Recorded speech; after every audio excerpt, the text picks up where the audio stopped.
Andrew Kay from Albury, New South Wales, Australia. I'm a project manager in construction.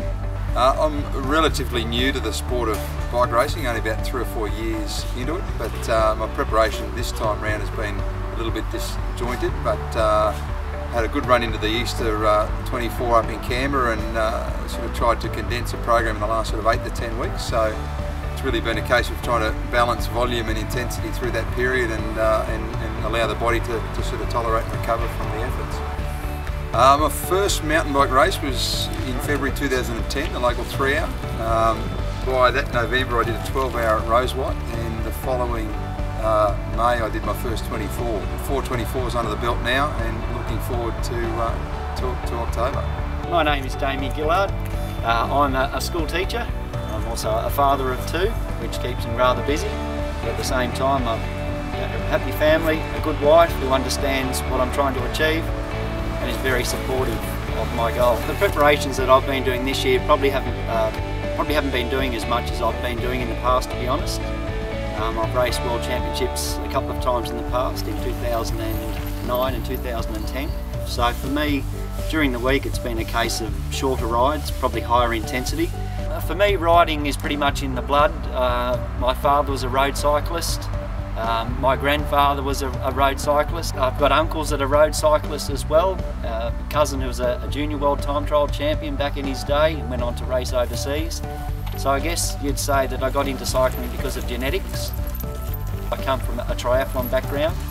I raced Ironman triathlon for about 7 years through the 90s. I raced Ironman Hawaii in 96 and 97. The goals I've set myself for the Worlds this year are a top 3 place. In previous years I've come top 5 in my age group. I think if I have a good day, there's no reason why I can't come top 3. And I think that if I'm lucky and have an exceptional day, realistically there's probably no reason why I can't win it. I think I've ridden 4 of them now, but really only raced 1 at Easter where I was fit enough and competitive. So goals are interesting. I don't really know where I'll sit. The top 10 would be great, top 5 would be a dream. In my age category I'll certainly turn up and see what we can do. Between 2 and maybe 6 o'clock in the morning. It's the time during the race where the body says you're not supposed to be doing this anymore. You're supposed to be in bed asleep, and that's where the mind starts playing games. I think when the sun comes up and the next day, you know, around about 6 o'clock, you've got a sense that you're almost there.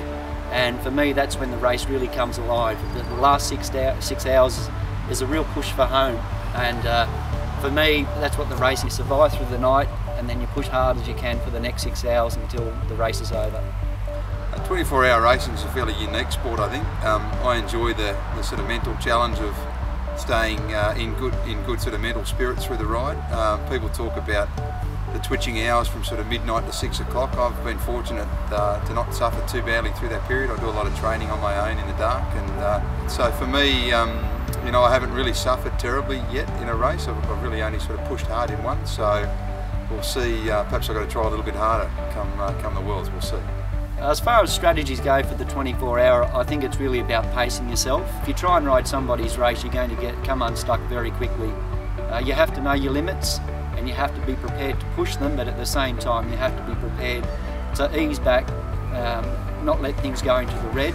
It'll be all about sticking to that heart rate, not using up too much energy too early on, and just making sure that I come home strong.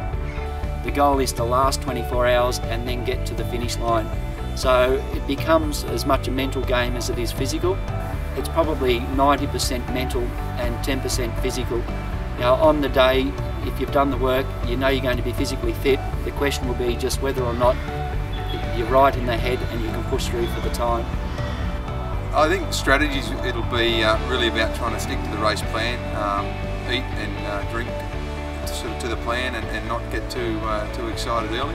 They say you can lose 24-hour in the first 12 to 18 hours, but you can't win one. So really, it's a case of trying to keep your body in good condition till the sun comes up, and hopefully have a good, strong finish. I'd like to thank Pushys Bike Warehouse for the support that they've given me. It's really made a difference to my racing, just knowing that people are there behind you. The team that we've got is made up of some great riders as well that are all very motivated, very dedicated, and it's good to bounce ideas around with them. I've been riding giant bicycles for about 10 years now, and I found them to be a fantastic bike to ride, and I'll be riding my 29er in the 24-hour Worlds.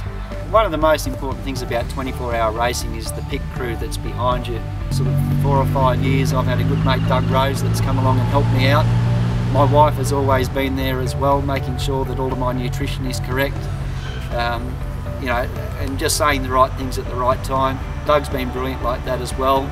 Seems like when you get to the early hours of the morning, Doug always knows the right things to say and gets me back out in the right headspace where I need to be. So I'd just like to shout out to the guys and say thanks for all their support over the years.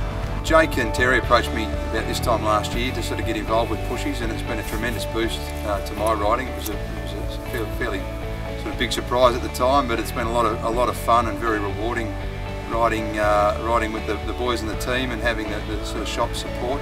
Riding the giant bikes have been fantastic. The Anthem I've found a tremendous sort of bike for riding generally, for long days in the saddle and the racing. I've really enjoyed it, found it very comfortable. I think thanks must also go to my father, who's my pit chief, or will be, has been for my previous 24s and will be again in October. He stays up, never misses a beat, never misses a lap. I think in all the laps I've done, he's been caught napping in the chair only once, so we'll forgive him that. But it really is a massive effort, and the race couldn't be done without it. To my wife Anna and two kids at home, it's a pretty big training load that we put in to get fit for one of these things. Spent a lot of time away, typically fairly early, but you know, it's great to have their support and sort of understanding in the lead up to this as well. So.